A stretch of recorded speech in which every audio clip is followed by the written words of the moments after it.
கர்த்தருடைய பரிசுத்த நாமத்திற்கு மகிமை உண்டாவதாக.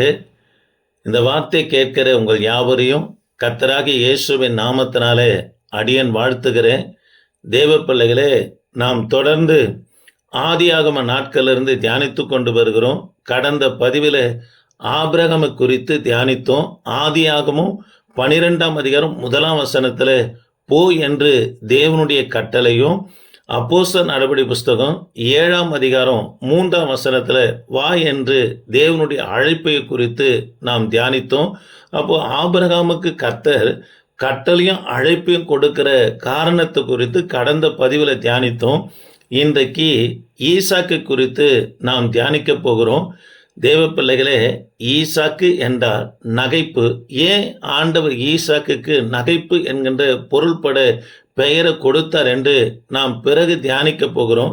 தேவ பிள்ளைகளே, இன்றைக்கு ஈசாக்கு குறித்து 3 பகுதிகளாக தியானிக்க போகிறோம். முதல் பகுதி ஆதியாகமம் 18ஆம் அதிகாரத்தில் ஆபிரகாமுக்கு ஈசாக்கை குறித்து வாக்குத்தத்தம் கொடுக்கிறத பார்க்கிறோம். ஆதியாகமம் 21ஆம் அதிகாரம் 3ஆம் வசனத்தில் ஈசாக்குடைய சம்பவம் துவங்கிறத பார்க்கிறோம். மூன்றாவதாக ஈசாக்கை ஆசீர்வதித்த பிற்பாடு 3 சம்பவங்கள் ஈசாக்குடைய வாழ்க்கையில் நடக்கிறது. அவைகள் என்ன என்று நாம் இந்த பதிவில் தியானிக்க போகிறோம். கேட்கிற கர்த்தருடைய பிள்ளைங்க ஜெபத்தோடு கேளுங்க. கர்த்தர் உங்களை ஆஸ்வதிப்பார். முதலாவதாக ஈசாக்கு பிறப்பை குறித்து ஆபிரகாமுக்கு வாக்குத்தத்தம் கொடுக்கப்பட்டது ஆதியாகமம் 18ஆம் அதிகாரத்தில் நாம் தியானிக்க போகிறோம்.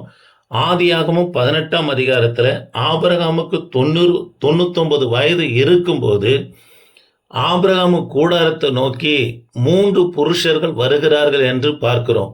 தேவ பிள்ளைகளே, இந்த 3 புருஷர்ல 2 தேவதூதர், ஒருவர் கிறிஸ்து என்று சொல்லி அதே ஆதியாகமம் 18ஆம் அதிகாரம் 22ஆம் வசனத்தில் வாசிக்கிறோம். அப்பொழுது அந்த புருஷர்கள் அவ்விடம் விட்டு சோதோமை நோக்கி போனார்கள். ஆபிரகாமும் பின்னும் கர்த்தருக்கு முன்பதாக நின்று கொண்டிருந்தான் என்று சொல்லி வாசிக்கிறோம். தேவ பிள்ளைகளே, ஆபிரகாம் வீட்டுக்கு 3 புருஷர்கள் வருகிறாங்க. அவங்களுக்கு விருந்தோம்பல் நடந்த பிற்பாடு ஈசாக்கு குறித்து வாக்குத்தத்தம் கொடுத்துட்டு சோதோம் குமாரவை நோக்கி 2 புருஷர்கள் போயிட்டாங்க. கர்த்தருக்கு முன்பதாக ஆபிரகாம் நின்றார் என்று சொல்லி 22ஆம் வசனத்தில் வாசிக்கிறோம். ஆக தேவ பிள்ளைகளே, 2 தூதர்களும் ஒருவர் கிறிஸ்து என்று சொல்லி இந்த இடத்துல பார்க்கிறோம். ஆதியாகமம் 18ஆம் அதிகாரத்தில் 3 காரியங்களை நாம் தியானிக்க போகிறோம். அவர்கள் அவனை நோக்கி, உன் மனைவி சாராள் எங்கே என்றார்கள். அதோ கூடாரத்தில் இருக்கிறாள் என்றான். அப்பொழுது அவர், ஒரு உற்பவ கால திட்டத்தில் நிச்சயமாய் உன்னிடத்திற்கு திரும்ப வருவேன். அப்பொழுது உன் மனைவியாகிய சாராளுக்கு ஒரு குமாரன் இருப்பான் என்றார். சாராள் அவருக்கு பின்புறமாய் கூடார வாசலில் இதை கேட்டு கொண்டிருந்தாள். ஆபிரகாமும் சாராளும் வயது சென்று முதிர்ந்தவர்களாய் இருந்தார்கள். ஸ்திரீகளுக்குள்ள வழிபாடு சாராளுக்கு நின்று போயிற்று. ஆகையால் சாராள் தன் உள்ளத்திலே நகைத்து, நான் கிழவியும் என் ஆண்டவன் முதிர்ந்த வயதுள்ளவருமான பின்பு எனக்கு இன்பம் உண்டாய் இருக்குமோ என்றாள். அப்பொழுது கர்த்தர் ஆபிரகாமை நோக்கி, சாராள் நகைத்து நான் கிழவியாய் இருக்க பிள்ளை பெறுவது மெய்யோ என்று சொல்வானேன்? கர்த்தரால் ஆகாத காரியம் உண்டோ? உற்பவ கால திட்டத்தில் நான் உன்னிடத்திற்கு திரும்ப வருவேன். அப்பொழுது சாராளுக்கு ஒரு குமாரன் இருப்பான் என்றார். சாராள் பயந்து, நான் நகைக்கவில்லை என்று மறுத்தாள். அதற்கு அவர், இல்லை, நீ நகைத்தாய் என்றார். தேவ பிள்ளைகளே, ஈசாக்கு குறித்து ஆபிரகாமுக்கு வாக்குத்தத்தம் கொடுக்கும்போது இதுல 3 காரியங்களை தியானிக்கிறோம். முதலாவது காரியம், ஆபிரகாம் சாராளுடைய தேவையை கர்த்தர் அறிந்து வைத்திருந்தார். ஆகவேதான் 10ஆம் வசனத்தில் சொல்லுகிறார், அப்பொழுது அவர் ஒரு உற்பத்தி கால திட்டத்தில் நிச்சயமாய் உன்னிடத்துல திரும்ப வருவேன் என்று சொல்லுகிறார். தேவ பிள்ளைகளே, அவங்களுடைய தேவை என்னவாய் இருந்தது என்று சொன்னா, பிள்ளை தேவையா இருந்தது. அதை கர்த்தர் அறிந்து வைத்திருந்து தான் ஆண்டவர் வாக்குத்தத்தம் கொடுக்கிறார். உற்பத்தி காலத்திட்டத்துல நிச்சயமாய் திரும்ப உன்னிடத்துல வருவேன் என்று சொல்லுகிறார். தேவ பிள்ளைகளே, இந்த வார்த்தை கேட்கிற அறிவான கர்த்தருடைய பிள்ளைகளே, நம்முடைய தேவைகள் என்ன என்பதை நம்மை காட்டிலும் பரமபிதா நன்கு அறிந்து வைத்திருக்கிறார். ஏற்ற வேலையில நமக்கு அதை தருகிற தேவனாக இருக்கிறார். எப்படி கூப்பிடுகிற காக்கை குஞ்சுகளுக்கு ஏற்ற வேலையில கர்த்தர் ஆகாரங்களை கொடுத்து அவைகளை நடத்துகிறாரோ, அவைகளை காட்டிலும் நாம் விசேஷத்தவர்களாக இருக்கிறபடினால கர்த்தர் நம்முடைய தேவைகளை ஏற்ற வேலையில கர்த்தர் சந்திப்பார். என் தேவை சந்திக்கப்படலையே, என் நிலைமை இப்படி இருக்கிறது என்று சோர்ந்து போக வேண்டாம். நம்முடைய தேவைகள் என்ன என்பதை கர்த்தர் அறிந்து வைத்திருக்கிறார். இரண்டாவது, தேவ பிள்ளைகளை அவங்களுடைய சூழ்நிலைகளை கர்த்தர் அறிந்து வைத்திருந்தார். ஆகவேதான் சாராளமா சொல்றாங்க, என் புருஷன் வயது சென்றவரும் என்னுடைய கர்ப்பம் செத்ததா இருக்கிறது என்று அவங்க என்ன பண்ண நினைத்ததை பார்க்கிறோம். தேவ பிள்ளைகளை, இது ஆண்டவருக்கு நன்கு தெரியும். ஆபிரகாமுக்கு வயதானதையும் சாராளுடைய கர்ப்பம், அதாவது வழிபாடு நின்றதையும் இது ஆண்டவருக்கு தெரிந்தும் ஆண்டவர் என்ன பண்ண சொல்லுகிறார். இதனுடைய பொருள் என்னவென்று சொன்னா, தேவ பிள்ளைகளே, நம்முடைய சூழ்நிலைகளை கர்த்தர் அறிந்து வைத்திருக்கிறாருங்க. நம்முடைய சூழ்நிலைகள் பாதகமா இருந்தாலும் கர்த்தர் அதை சாதகமா மாற்றுவார். வீடு வாசலுக்கு பாதகமான சூழ்நிலை இருக்குதா, ஊழியத்திற்கு பாதகமான சூழ்நிலை இருக்கிறதா, பிள்ளைகளுக்கு பாதகமான சூழ்நிலை இருக்கிறதா, எதை குறித்தும் கர்த்தருடைய பிள்ளைங்க கவலைப்படக்கூடாதுங்க. நம்முடைய சூழ்நிலையில கர்த்தர் அறிந்து வைத்திருக்கிறார். தேவ பிள்ளைகளை, யாத்திராகம நாட்கள்ல நம்ம பார்க்கிறோம், இஸ்ரவேல் ஜனங்க எகிப்தை விட்டு புறப்பட்டு வரும்போது சிவந்த சமுத்திரம் அவங்களுக்கு முன்பதாகவும் பார்வோனுடைய சேனை அவர்களுக்கு பின்பதாகவும் நின்றது.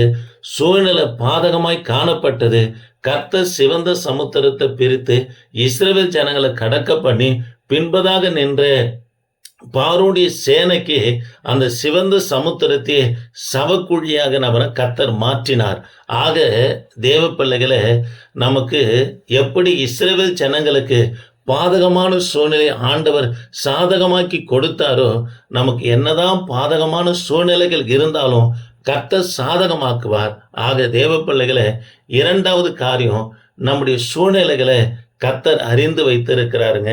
மூன்றாவது, தேவ பிள்ளைகளை, அவருடைய இருதயத்தின் எண்ணங்களை அறிந்து வைத்திருந்தார். சாரளமா கூடாரத்துக்கு உள்ள இருதயத்தில் நகைத்ததை பார்த்துதான் சாரளமா கூப்பிட்டு சொல்லுகிறார் ஆண்டவர், கர்த்தரால் ஆகாத காரியம் ஒன்று உண்டோ, ஏன் நகைத்தாய் என்று கேட்கிறார். தேவ பிள்ளைகளை, நம்முடைய ஆண்டவர் நம்முடைய உள்ளந்தெரியங்களை அறிந்து வைத்திருக்கிறார்.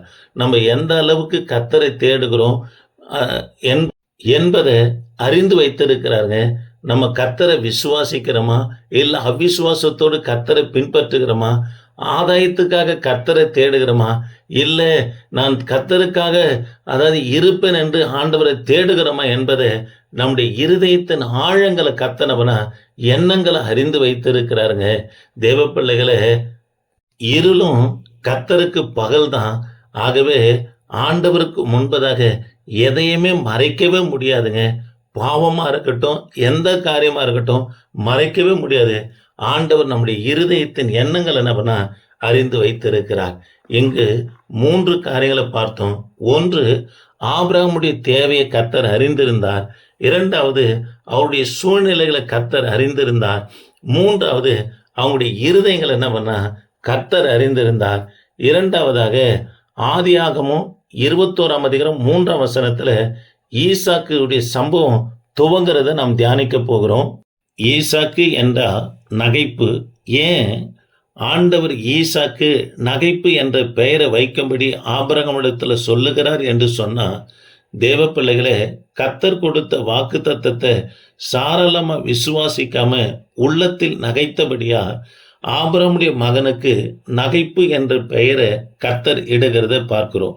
தேவ பிள்ளைகளே, ஆதியாகமம் 22ஆம் அதிகாரம் 7-8 வரைக்கும் நாம் வாசித்து பார்ப்போம்னா, ஈசாக்கு ஆபிரகாம் இடத்துல கேட்கிறார், விறகு இருக்கிறது, தீவெட்டி இருக்கிறது, தகன பலிக்கு ஆடு எங்கே என்று சொன்ன உடனே 8ஆம் வசனத்துல சொல்லுகிறார், என் மகனே, தேவன் தகன பலிக்கு உண்டான ஆட்டுக்குட்டியை பார்த்து கொள்வார் என்றான்.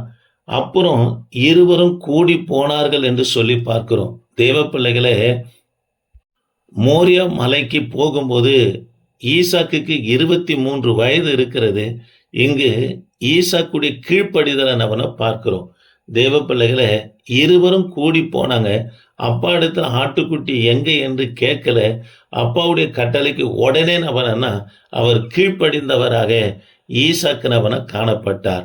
இரண்டாவதாக ஆதியாகமம் 24ஆம் அதிகாரம் 63ஆம் வசனத்துல தியானம் பண்ண வெளியில போயிருந்தார் என்று சொல்லி பார்க்கிறோம்.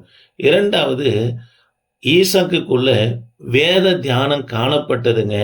கர்த்தருடைய பிள்ளைகளை, ஆண்டுடைய பிள்ளைங்க, வேதத்தை வாசிக்காம படுக்கைக்கு போகவே கூடாது.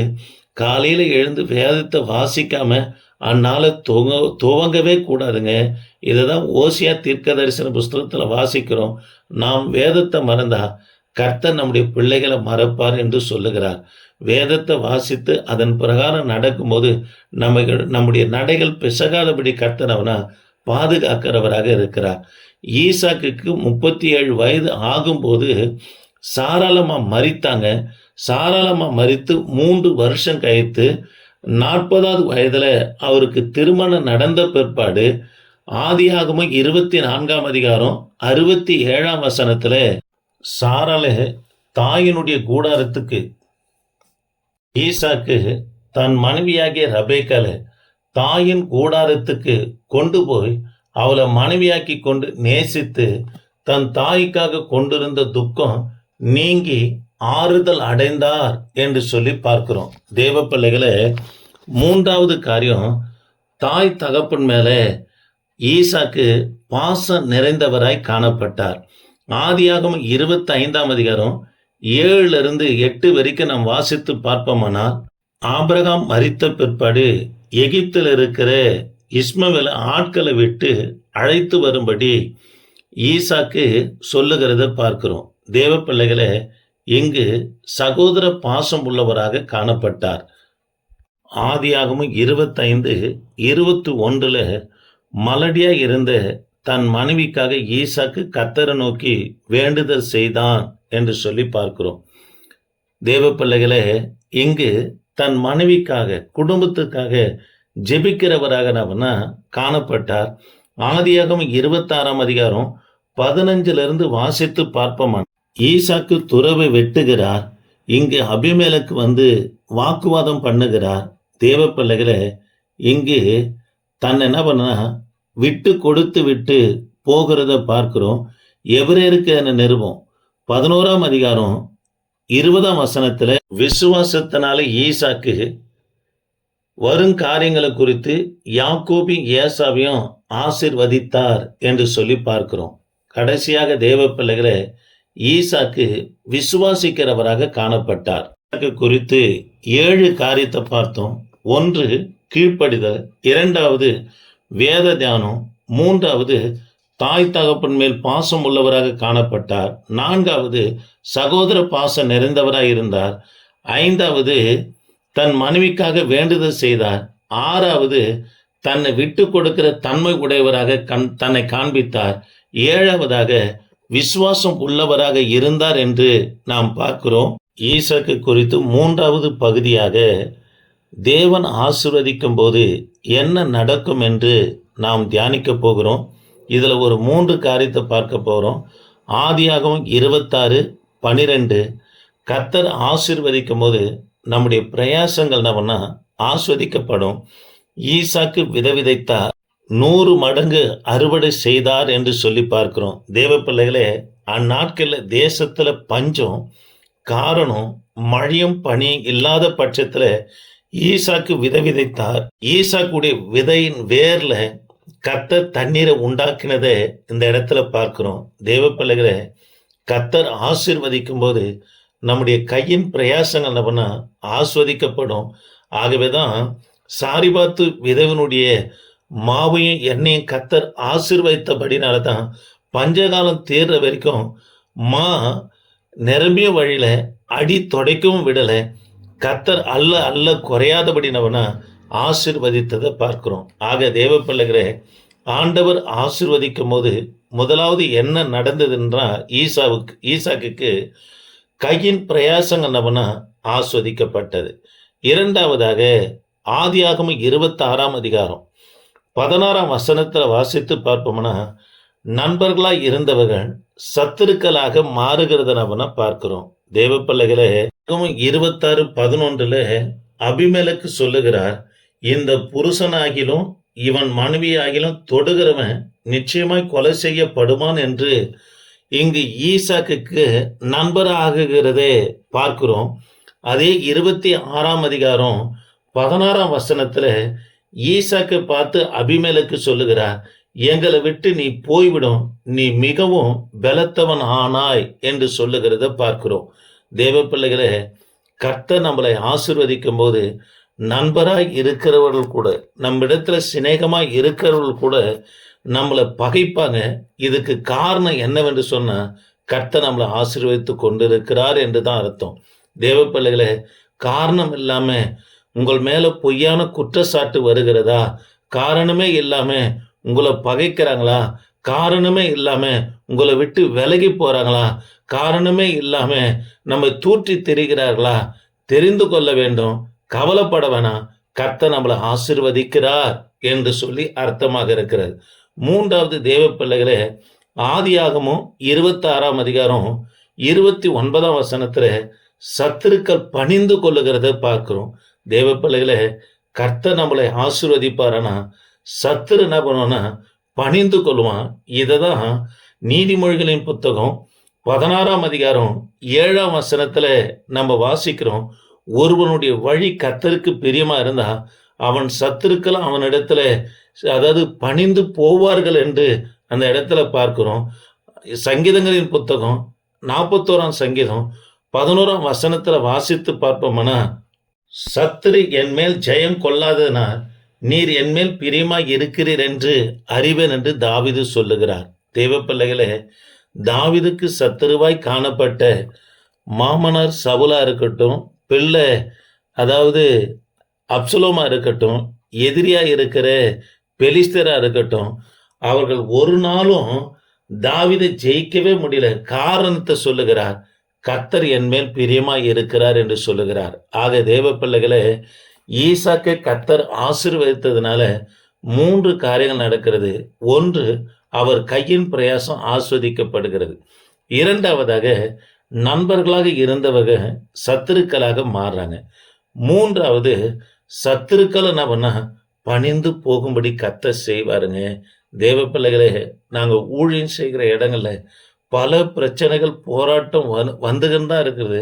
நாளைக்கு இருப்போமா இல்லாம போவோமா என்ற சூழ்நிலைகள் காணப்பட்டாலும் கூட ஜெபம் பண்ணுவோம், அந்த நிலையை இல்லாதபடி கர்த்தர் மாற்றுகிறார். ஆக தேவ பிள்ளைகளே, நாம் கர்த்தர் நம்மையும் நம்முடைய ஊழியங்களையும் நம்முடைய குடும்பத்தை ஆஸ்வதிப்பாருன்னா சத்துரு தொடர்ந்து நிற்க மாட்டாங்க, அவன் பணிந்து போகும்படி கர்த்தர் செய்வார்.